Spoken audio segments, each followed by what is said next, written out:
In the early years of the Cold War, fear became a weapon. Not fear of bombs or armies, but fear of the human mind. What if an enemy could control thoughts? What if loyalty could be erased? What if a person could be broken and rebuilt? These were not questions asked by fiction writers. They were asked inside government offices, behind locked doors. This is not a conspiracy theory. This is a confirmed historical program revealed decades later through declassified documents. This is the story of Project MKUltra. Project MKUltra was a secret research program conducted by the Central Intelligence Agency, commonly known as the CIA, during the 1950s and 1960s.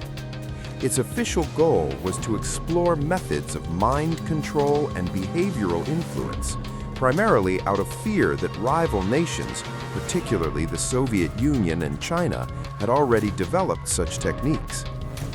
The Cold War was not only a battle of weapons, it was a battle of psychology. Governments believed that the future of warfare would be decided not by firepower, but by control over human consciousness.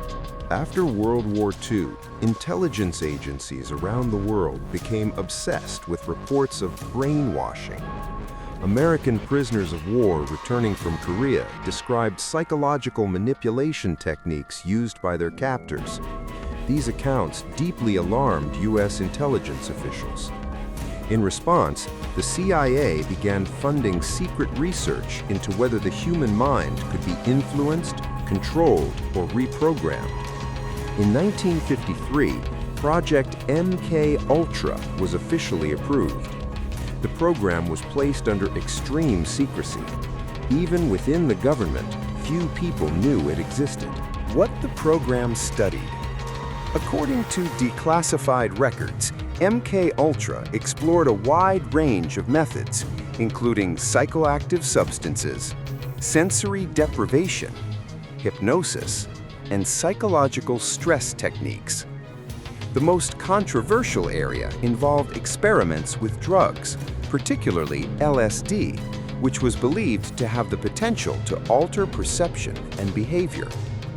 At the time, the long-term effects of these substances were poorly understood. What makes MKUltra especially disturbing is not only what was studied, but how. Later investigations revealed that in some cases, participants were not fully informed that they were part of an experiment. This lack of informed consent would later become the center of intense public criticism and ethical debate. The expansion of the program as Project MKUltra developed, its scope expanded far beyond initial expectations. The research was not confined to a single laboratory or location. Instead, it was spread across universities, hospitals, research institutes, and private contractors, many of whom were unaware of the program's true sponsor. Funding was often disguised through front organizations to prevent public or institutional scrutiny. This structure allowed the program to grow rapidly while remaining hidden. Experiments and methods.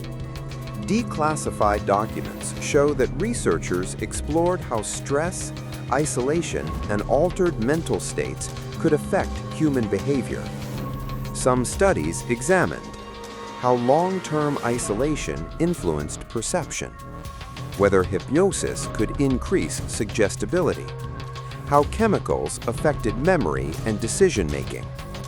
It is important to state clearly, there is no evidence that MKUltra achieved reliable or successful mind control. Much of the research produced inconsistent or inconclusive results. However, the ethical cost of these experiments would later become impossible to ignore. The destruction of records.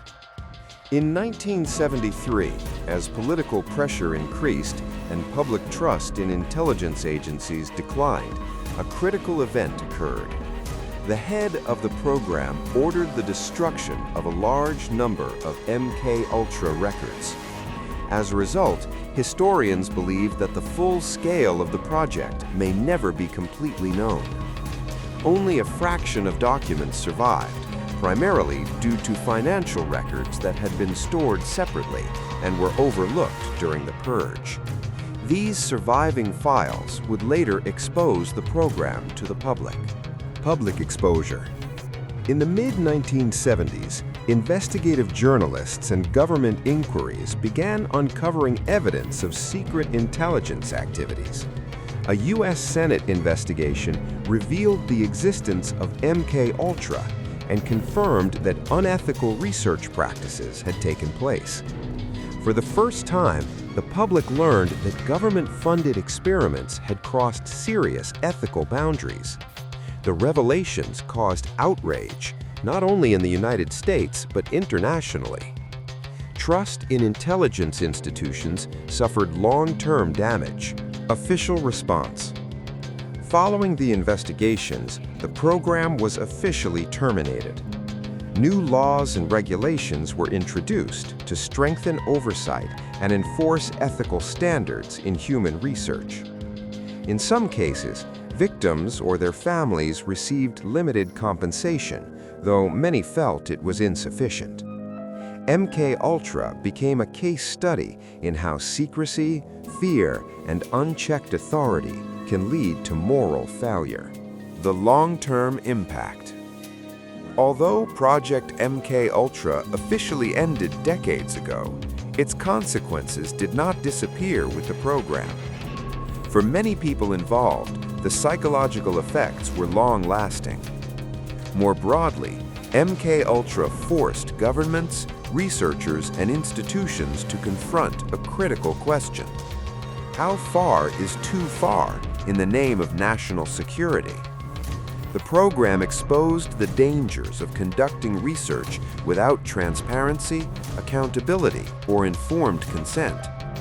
As a result, ethical standards for human experimentation were strengthened across Western nations, particularly in medical and psychological research. Why MKUltra still matters today. MKUltra is not remembered because it succeeded. It is remembered because it failed ethically.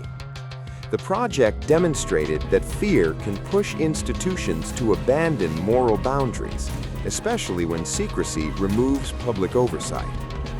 Today, MKUltra is frequently studied in universities, ethics courses, and policy discussions as a warning rather than a model. It reminds us that advanced technology or scientific ambition does not automatically lead to progress unless guided by responsibility. Over the years, MKUltra has been surrounded by exaggeration and speculation. However, verified historical evidence shows no proven system of permanent mind control was achieved. Many experiments lacked scientific rigor. Ethical violations caused more harm than useful knowledge. Understanding the difference between documented history and speculation is essential. This story is powerful enough without adding fiction. Project MKUltra ended officially, but its legacy remains, not as proof of hidden control, but as proof of how fragile ethical boundaries can become under fear and secrecy. The real lesson of MKUltra is not about mind control. It is about accountability and about why open societies must constantly question how power is used, especially when it operates in the dark. History does not repeat itself exactly, but it often echoes. And sometimes those echoes come from files once stamped classified. What you've just heard was not fiction. It was history, hidden, then revealed. Project MKUltra didn't teach us how to control the human mind. It taught us how dangerous power becomes when it operates without accountability. And this was only one file. There are many more stories buried in declassified archives, stories that challenge what we think we know about governments, ethics, and control. If you want to explore those hidden chapters of reality, subscribe to Mind Brust Universe, where every story breaks open the mind and every truth leaves a mark. The next file is already waiting.